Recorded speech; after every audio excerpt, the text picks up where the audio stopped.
kita harus berpikir positif bahwasanya ini peninggalan yang harus kita rawat, yang harus kita lestarikan. Bahkan orang-orang dulu itu dengan pusaka itu bahkan memakai adab yang luar biasa. Bahkan hanya cara membuka pusaka pun orang-orang dulu itu ada caranya. Jadi nggak asal membuka. Ada cara-caranya, ada beberapa cara lah. Kayak misalnya yang biasa sering kita lihat lah, kita membuka pusaka itu dengan cara tempelkan ke kepala, terus baru kita tarik gitu kan.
Assalamualaikum warahmatullahi wabarakatuh. Waalaikumsalam.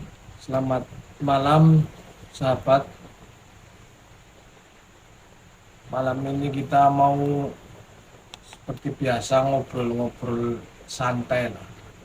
Ngobrol-ngobrol yang bermanfaat. Setelah tadi kita habis mujadan, kali ini kita bikin video buat malam ini. Mungkin ada pertanyaan-pertanyaan dari teman-teman. Siapa tahu ada pertanyaan, siapa tahu bisa jawab. Ini Gus mau tanya, ini berkaitan tentang pusaka ya Gus. Ini izin bertanya, sebaiknya itu bagaimana kita menyikapi tentang pusaka yang banyak orang selalu menanggap pusaka itu hanya dari sisi mistisnya saja Gus. Jadi bagaimana menyikapi pusaka yang orang selalu berpikir pusaka itu dari sisi mistisnya ya. Nggih. Terutama yang perlu kita tahu itu kita harus bangga. Bangga menjadi orang Jawa, orang Indonesia. Karena apa? Pusaka itu peninggalan. Pusaka itu peninggalan leluhur. Pusaka itu warisan dari leluhur-leluhur kita. Peninggalan yang harus dilestarikan. Yang jangan sampai pusaka-pusaka peninggalan leluhur kita itu sampai punah. Itu yang pertama. Masalah tentang pusaka.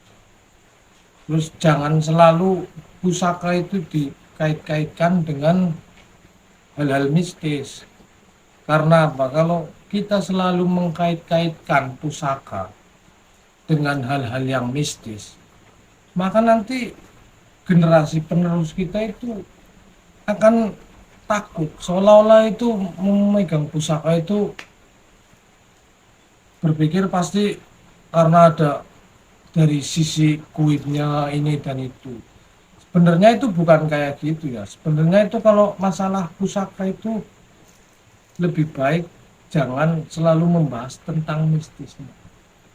Pusaka itu harus kita lestarikan karena itu warisan adiluhur yang harus kita lestarikan. Sebagai apa? Karena pusaka itu kan peninggalan dari leluhur kita, peninggalan dari kakek-kakek kita. Ya setidaknya kalau kita masih menyimpan pusaka peninggalan dari leluhur kita, dari kakek kita, berarti kita masih mengingat atau masih selalu mengingat leluhur dan selalu mengingat kakek-kakek kita. Bahwasanya pusaka-pusaka itu dulu pernah dipegang oleh, contohnya oleh kakek saya atau oleh leluhur kita lah. Itu yang harus kita tanamkan itu. Jangan selalu pusaka itu dikaitkan dengan hal-hal mistis. Karena pusaka itu apa?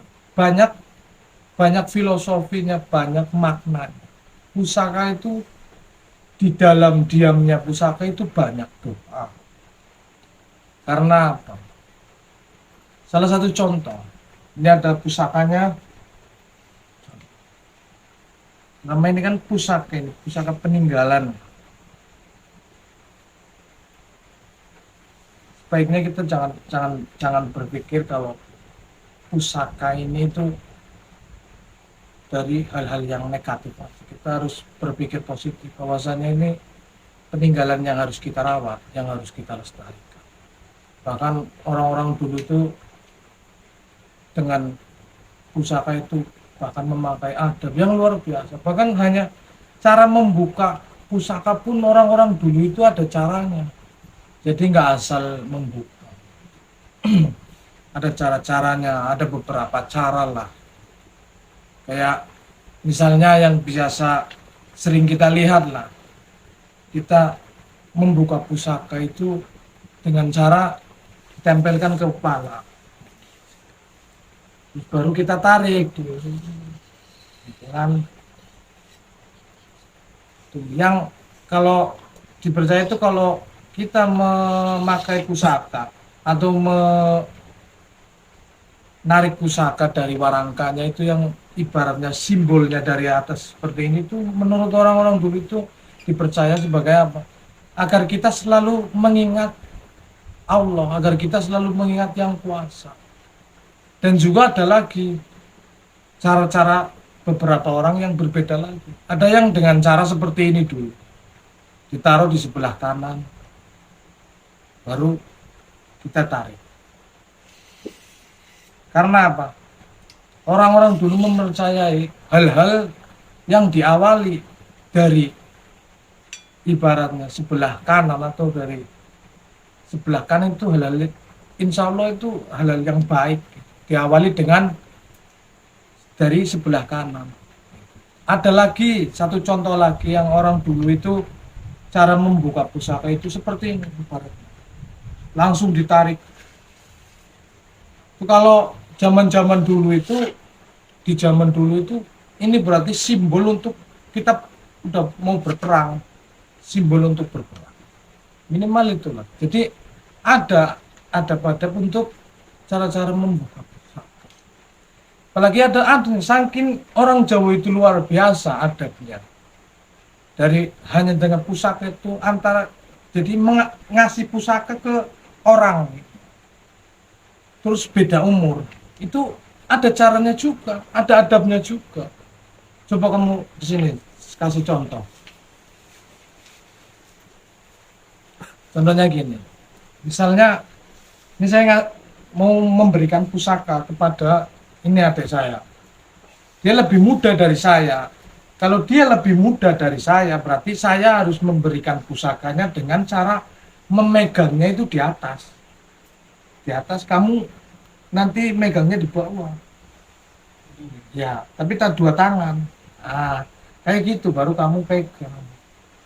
Sebaliknya, jika kamu memberikan kepada saya orang yang lebih tua, kamu megangnya kayak tadi.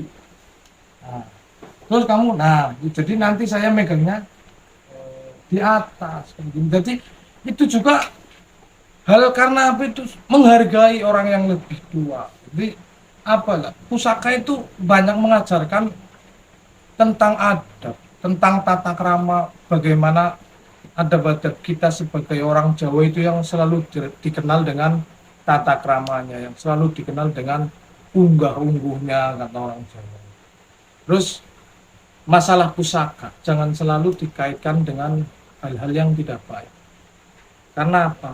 Salah satu contoh ini mungkin pusaka ini kayaknya ya, saya juga nggak terlalu paham masalah pusaka, tapi ini satu contoh kayak ini pusaka ini pusaka ini warangkanya dari bentuk warangkanya ini Gayaman Surakarta kayak. Sepertinya ya, kalau salah tolong dikoreksi lah. Ini Gayaman Surakarta. Gayaman Surakarta. Terus ini di dalamnya itu kalau yang tahu itu ibaratnya ini pusaka ini yang tangguhnya itu tangguh Mataram.